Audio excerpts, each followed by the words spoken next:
In this video, we're dropping a submarine under a floating tree we found 5 miles offshore, and what we saw underneath was absolutely insane. So without further ado, let's dive right into it. We started our morning heading out of Hillsboro Inlet, fully loaded with bait. The mission of today's video was to head offshore and track down seaweed or any floating debris loaded with fish. Once we found it, we were going to drop an underwater submarine to see what was really going on beneath the surface. As we made our way offshore, we fished over 30 different patches of seaweed and floating debris, but nothing. For nearly 2 hours, it felt like a bust. Then we spotted it, a massive floating tree, and we knew this was the spot. We started fishing and instantly found a giant school of mahi-mahi. I dropped an underwater GoPro to see what else was down there, and that confirmed it. This is exactly where we're going to send this submarine. We're about 5 miles offshore. You guys know I've been saying this for a long time. We found a big tree in the water. You know what time it is. The big sub's coming out. We're going to go check. We just saw a sailfish explode in the back. Big dolphin around it. Let's go check it out on the submarine. Let's do it. So we're going to get this thing in the water. We got it all plugged up. All I'm going to do is put it nice and easily in the water. Hunter, you ready? Captains. Hunter? Right when we dropped the submarine in, you could already see there was fish everywhere. And as it sank below the floating tree, even more life came into view. Different species cruising right through the seaweed. If you've never seen what's under floating debris like this, it's like its own hidden ecosystem. And honestly, we were blown away by how much life was under that one tree. But what the submarine caught at the end of this video was unreal. So stay tuned and enjoy this underwater adventure.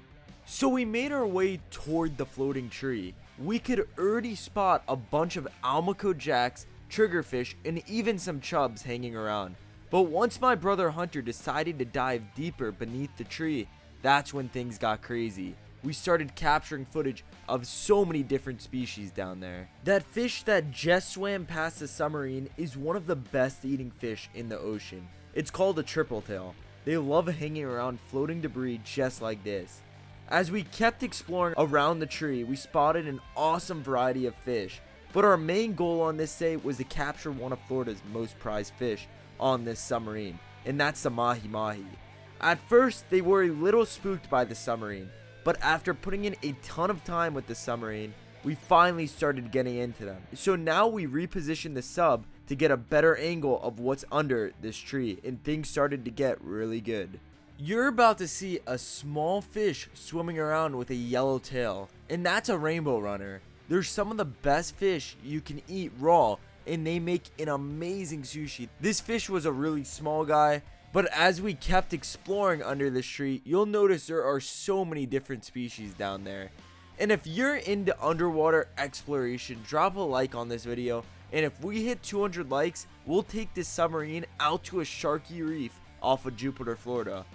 After a while of searching around the tree, we finally spotted our first mahi. It was a good sized one, but we really wanted to capture a whole school of mahi on this submarine. Luckily, this one mahi led us right into the school.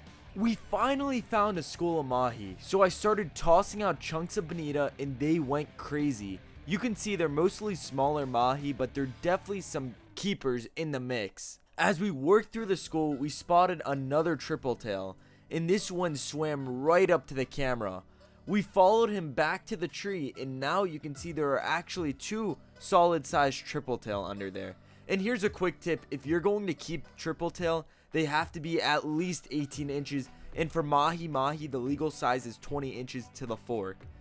Then we checked the other side of the boat after checking what was under this tree, and we were able to spot this baby mahi-mahi. Lately, the mahi have been everywhere down here in South Florida, and they're always a blast to catch. During the summertime, they run really hard and they travel in schools. So when you find one mahi, there's usually a whole bunch of them nearby. It's easily one of the most fun types of fishing to do down here in South Florida.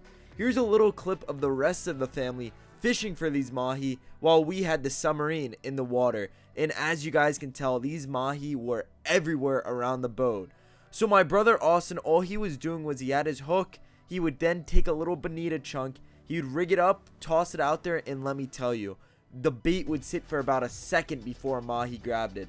So he tosses that bait out there and just watch how fast he gets a fish. Right there, he's already hooked up, and that's just how fired up these mahi were. He started bringing this fish in, and on this day, we ended up catching over 40 of these mahi. While my brother Hunter was filming with the sub, I was in the back pulling off fish and measuring them to make sure they were all over 20 inches. On this day, we actually threw back about 75% of the mahi we caught. We try to release most of these undersized ones quickly using a D-hooker, but sometimes that's not always possible. That's why it's so important to have someone measuring while you're bailing fish in, especially when you're in the middle of a hot school. Back on the submarine footage, my brother Hunter got this awesome shot of a giant tripletail. And just so you guys know, the reason we use a D-hooker on the mahi is because it gives the fish a much safer release compared to just yanking the hook out with the pliers. It helps reduce the stress and injury on these mahi. And if you look closely, you'll see me in the back with a net trying to land one of those Almaco jacks for a cool TikTok, but yeah, I had no luck on that one. I started making my way back to the boat to retrieve the submarine after filming some awesome footage. And even as we were heading back, you can still see fish everywhere. The crazy part, all of them were hanging out under this one tree. We were floating in the middle of nowhere offshore. It's wild to think that out here miles from land, this single piece of debris becomes a hotspot for so much life. We now brought the submarine right near the boat for a safe retrieval. Okay guys, we got the sub right near the boat.